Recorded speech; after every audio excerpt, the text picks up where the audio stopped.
Saya.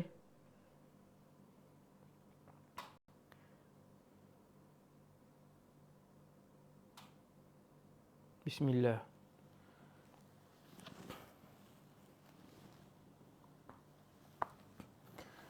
Assalamualaikum warahmatullahi wabarakatuh. Bismillahirrahmanirrahim. Alhamdulillahi rabbil alamin. Wa afdalus salati wa atammut taslim ala sayyidina wa habibina wa syafi'ina Muhammad ibn Abdillahil amin. Salawatullahi wa salamuhu alaihi wa ala alihi wa ashabihi ajma'in. Rabbi syrah li sadri wa yassir li amri wahlul 'uqdatan min lisani yafqahu qawli. Alhamdulillah, syukur pada Allah SWT. Kita bersama dengan kuliah maghrib 15 minit. Kita guna kitab 40 hadis yang amalannya kecil tetapi pahalanya sangat besar. Terjemahan Syekh Khairul Nizam bin Mat Hussein hafizahullah. Malam ini kita tengok hadis yang ketiga. Seorang sahabat yang bernama Abu Hurairah. Sahabat nama Abu Hurairah. Tuan-tuan ada anak lelaki, dapat cucu lelaki-lelaki, boleh buh nama Abu Hurairah. Nama seorang sahabat yang merupakan perawi hadis terbanyak umat Nabi Muhammad sallallahu alaihi wasallam, nombor 1.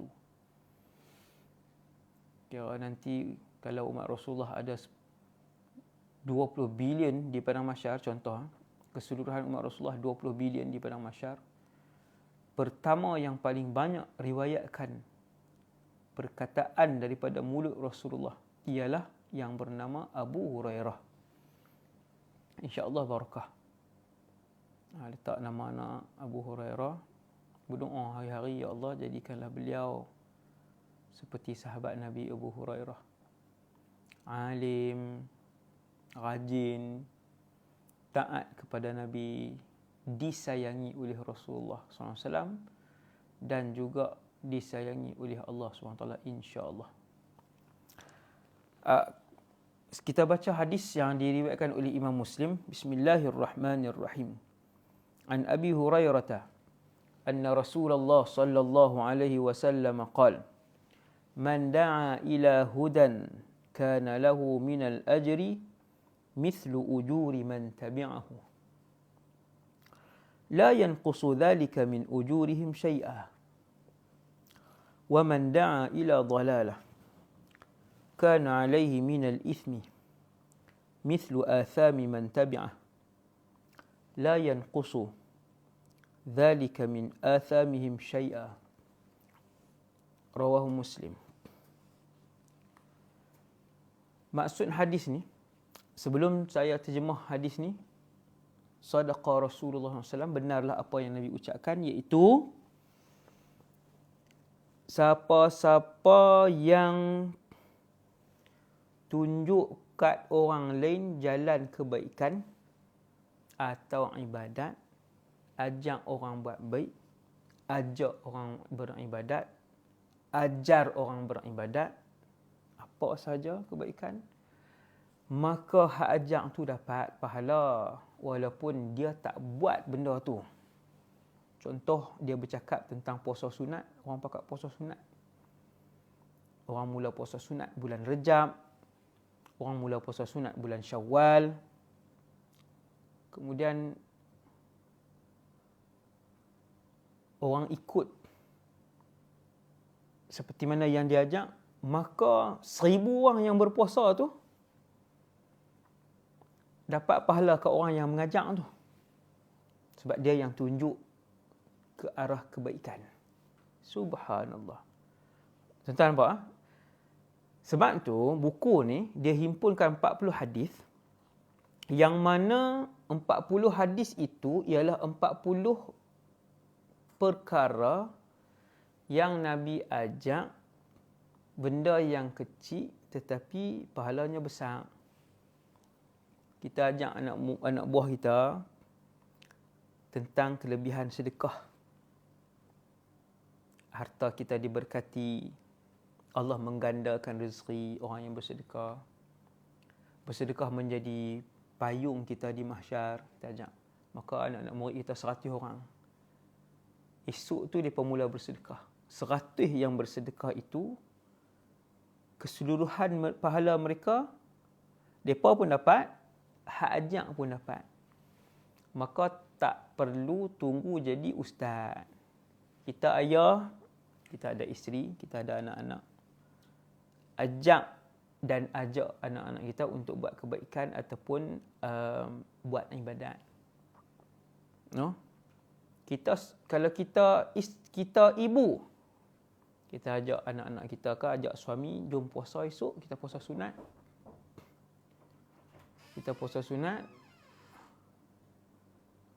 Apa nama ni?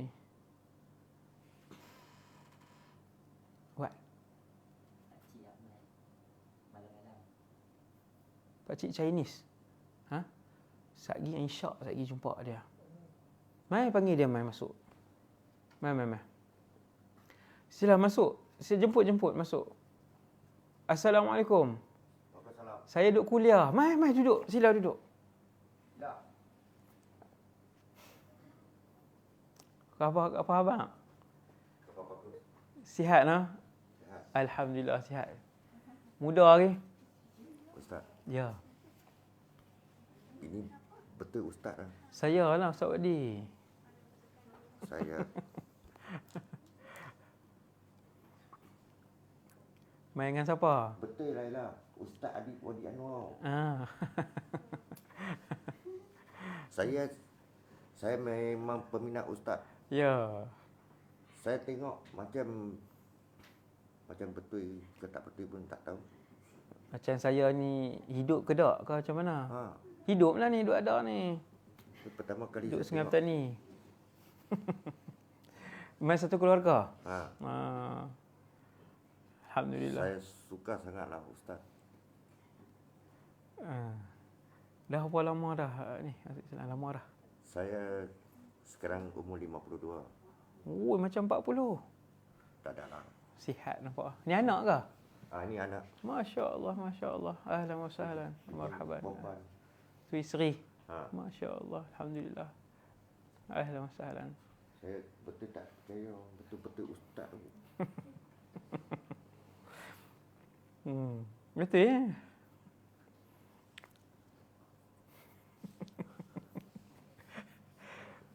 Jadi boleh gambar. Saya kita gambar insya-Allah. Duduk dulu. Sila jemput. Mai duduk, mai. Mai duduk. Saya duduk kuliah lah sambil-sambil boleh dengar insya-Allah sikit. Saya kuliah 10 minit, 15 minit. Tak apa duduk.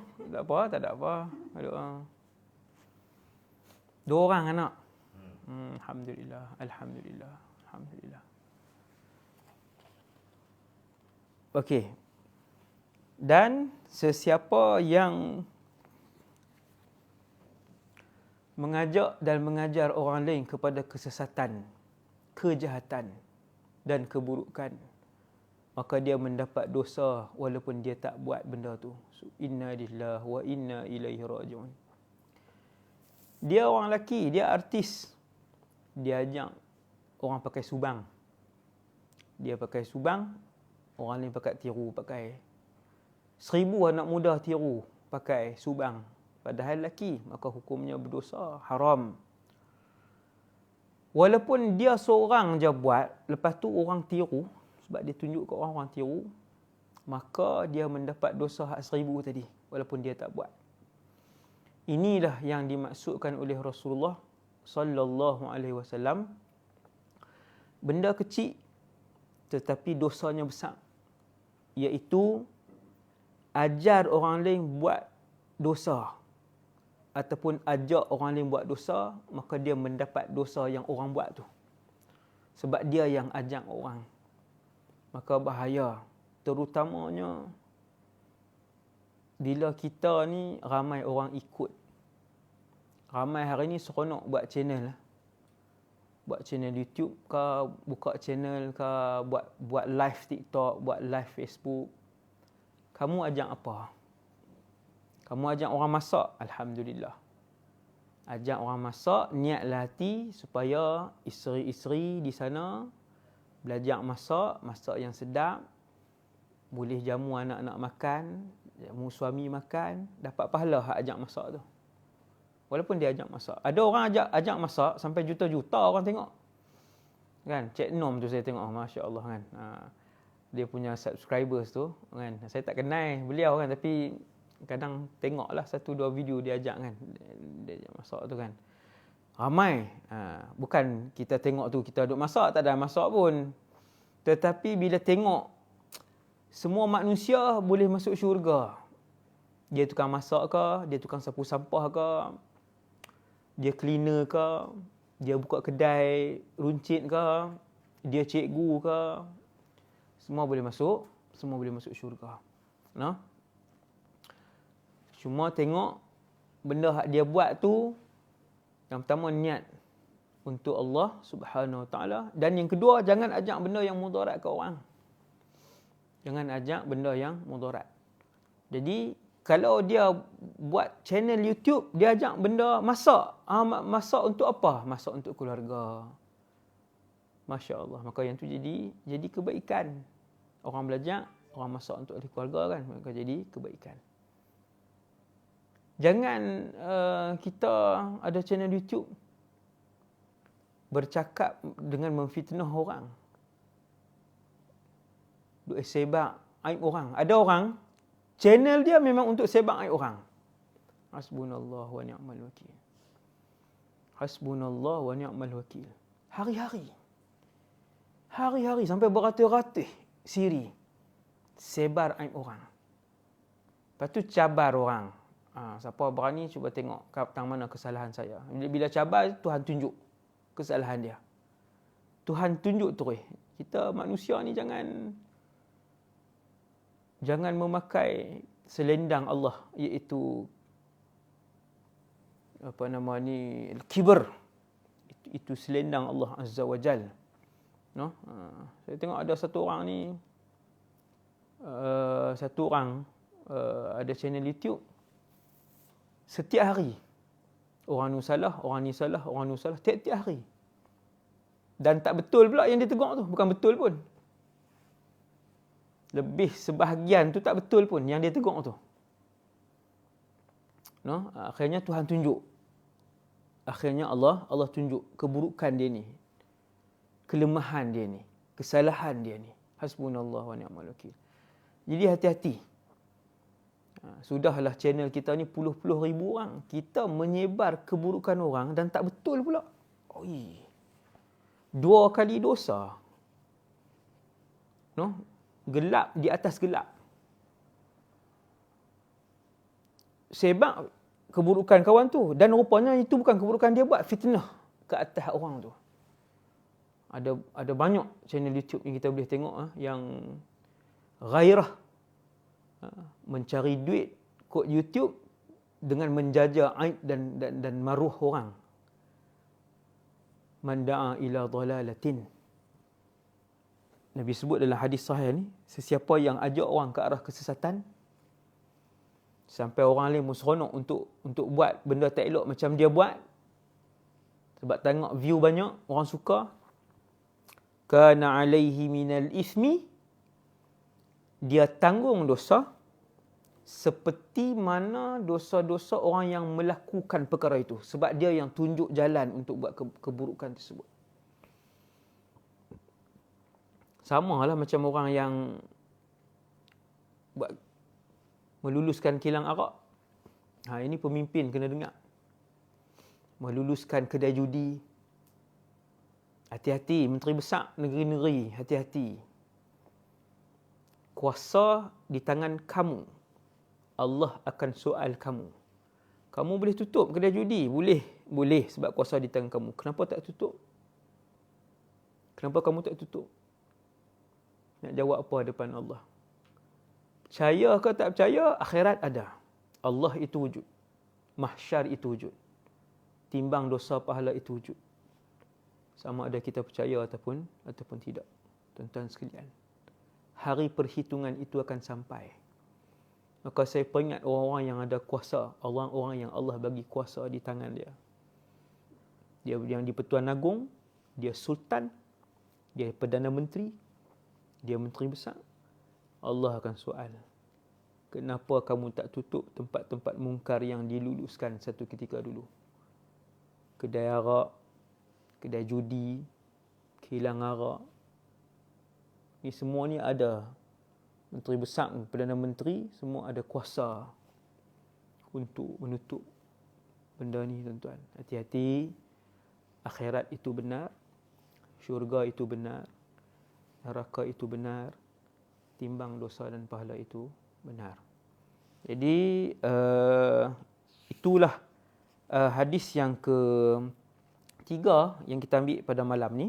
Sekadar tu dulu, kuliah ringkas saya berkaitan dengan 40 hadis, 40 benda amalan kecil tetapi pahalanya besar. Ataupun pada malam ni kita tengok ada amalan juga kecil dan dosanya sangat besar, iaitu sesiapa yang menunjukkan jalan kejahatan, mengajak ke arah jalan kejahatan, meluluskan tempat-tempat yang membuat kejahatan dan kemurkaan Allah. Walaupun dia lulus sekali ya, sehari 100 orang pergi berjoget di disko itu, 200 orang. Maka tiap-tiap hari yang masuk berzina di dalam disko tu, yang masuk minum arak, yang masuk khayal, dadah dan sebagainya, yang lulus tu sedang menanggung dosa-dosa tu walaupun dia duduk di rumah dia membaca Quran. Walaupun dia duduk di rumah dia sembahyang. Tapi sebab dia yang lulus, di bawah kuasa dia, tempat itu diluluskan, maka dia menanggung dosa itu. Tuan-tuan sekalian, sementara masih hidup, sementara masih bernafas, Allah Ta'ala masih bagi peluang untuk kita selain daripada bertaubat, kita tutup tempat-tempat yang kita luluskan satu ketika dulu. Jadi yang tu saja untuk malam ni. Wassallallahu ala sayyidina Muhammad. Jangan lupa pada setiap hari apa? Khamis jam 9 malam, kisah hidup akhir zaman. Kami bawakan setiap minggu, Khamis jam 9 malam, kisah hidup akhir zaman. Saya mula dengan tanda kecil kiamat yang pertama. Kita target tahun ni insya-Allah ada 100 episod kisah hidup akhir zaman, sampailah tanda-tanda besar, Dajjal, Ya'juj Ma'juj, Nabi Isa, apa semua ni, dan sampai bumi kiamat. Bukan saya ceramah sampai bumi ni kiamat, maksud episod tu. Sampai episod 100 insya-Allah. Hari Khamis jam 9 malam. Begitu juga hari satu lagi, hari Rabu. Sebanyak 25 episod Fas'alu ahla dzikri. Satu segmen yang mengupas tentang tajuk-tajuk yang ummah menghadapi muskilah di dalamnya. Tajuk-tajuk berkaitan dengan qunut, berkaitan dengan mazhab. InsyaAllah kita kupaskan secara ilmiah. Itu pada hari Rabu jam 9 malam di YouTube Ustaz Wadi Anwar Official.